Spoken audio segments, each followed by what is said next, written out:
Lesson 1: Intelligence, Education, Universal Knowledge, and How to Get It. You must never stop learning.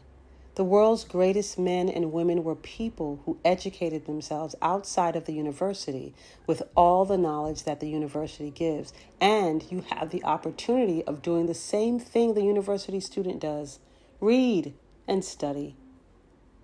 One must never stop reading. Read everything that you can. Read that is of standard knowledge. Don't waste time reading trashy literature. This is to say, don't pay any attention to the 10-cent novels, Wild West stories, and cheap sentimental books. But where there is a good plot and a good story in the form of a novel, read it. It is necessary to read it for the purpose of getting information on human nature. The idea is that personal experience is not enough for a human to get all the useful knowledge of life, because the individual life is too short. So we must feed on the experience of others. The literature we read should include the biography and autobiography of men and women who have accomplished greatness in their particular line. Whenever you can buy these books and own them, and whilst you are reading them, make pencil or pen notes of the striking sentences and paragraphs that you should like to remember, so that when you have to refer to the book for any thought that you would like to refresh your mind on, you will not have to read over the whole book. You should also read the best poetry for inspiration. The standard poets have always been the most inspirational creators. From a good line of poetry, you may get the inspiration for the career of a lifetime. Many a great man and woman was first inspired by some attractive line or verse of poetry. There are good poets and bad poets, just like there are good novels and bad novels. Always select the best poets for your inspirational urge. Read history incessantly until you master it. This means your own national history, the history of the world, social history, industrial history, and the history of the different sciences, but primarily the history of man. If you do not know what went on before you came here and what is happening at the time you live, but away from you, you will not know the world and will be ignorant of the world and mankind. You can only make the best of life by knowing and understanding it. To know, you must fall back on the intelligence of others who came before you and have left their records behind. To be able to read intelligently, you must first be able to master the language of your country.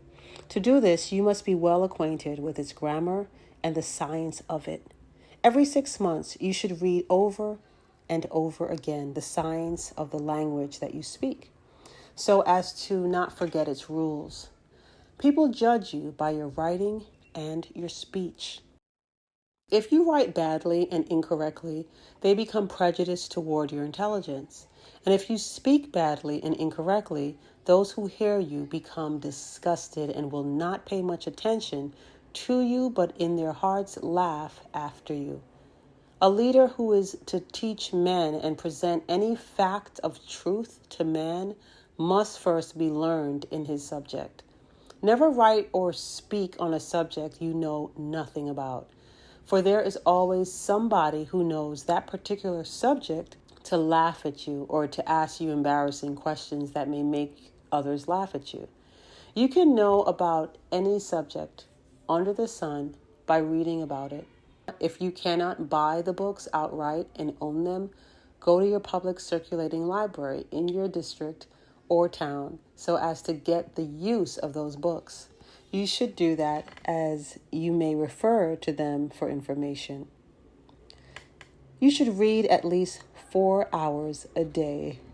The best time to read is in the evening after you have retired from your work and after you have rested and before sleeping hours.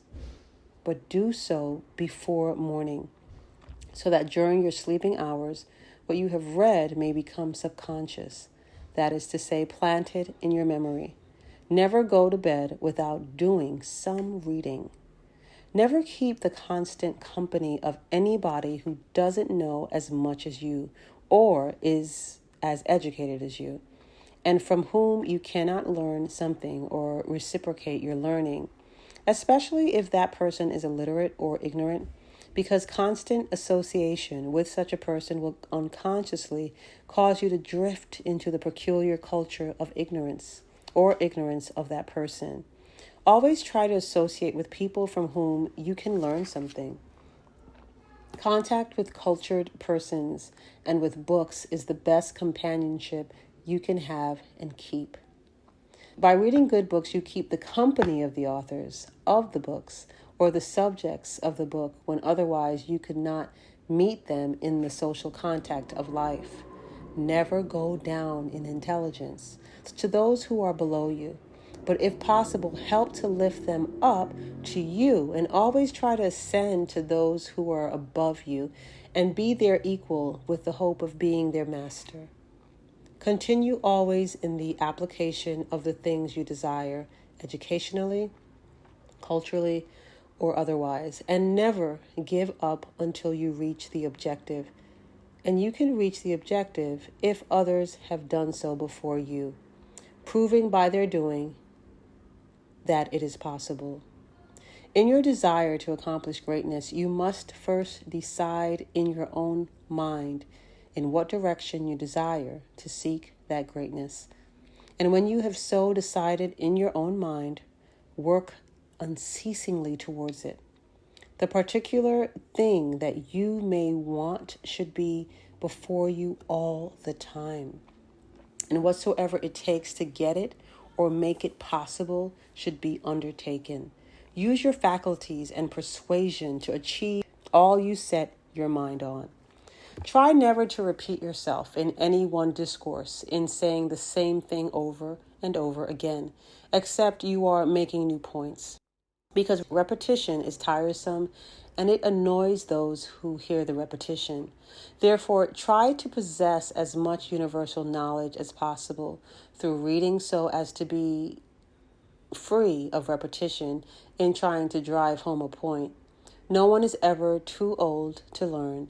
Therefore, you should take advantage of every educational facility if you should hear of a great man or woman who is to lecture or speak in your town on any given subject, and the person is any authority on this subject. Always make time to go and hear him. This is what is meant by learning from others. You should learn the two sides of every story, so as to be able to properly debate a question and hold your ground with the side that you support. If you only know one side of a story, you cannot argue intelligently nor effectively. As for instance, to combat communism, you must know about it. Otherwise, people will take advantage of you and win a victory over your ignorance. Anything that you are going to challenge, you must first know about it, so as to be able to defeat it. The moment you are ignorant about anything, the person who has the intelligence of that thing will defeat you. Therefore, get knowledge, get it quickly, get it studiously, but get it anyway. Knowledge is power.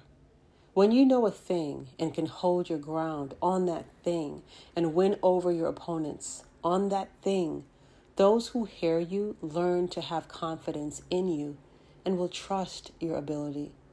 Never, therefore, attempt anything without being able to protect yourself on it. For every time you are defeated, it takes away from your prestige, and you are not as respected as before. All the knowledge you want is in the world, and all that you have to do is to go seeking it and never stop until you found it. You can find knowledge or the information about it in the public libraries. If it is not on your own bookshelf, or Google, try to have a book and own it and every bit of knowledge you want. You may generally get these books at secondhand bookstores for sometimes 1/5 of the original value. Always have a well-equipped shelf of books. Nearly all information about mankind is to be found in the Encyclopedia Britannica or Google. This is an expensive set of books, but try to get them. Buy a complete edition for yourself and keep it at your home. And whenever you are in doubt about anything, go to it and you will find it there. The value of knowledge is to use it. It is not humanly possible that a person can retain all knowledge of the world. But if a person knows how to search for all the knowledge of the world, he will find it when he wants it.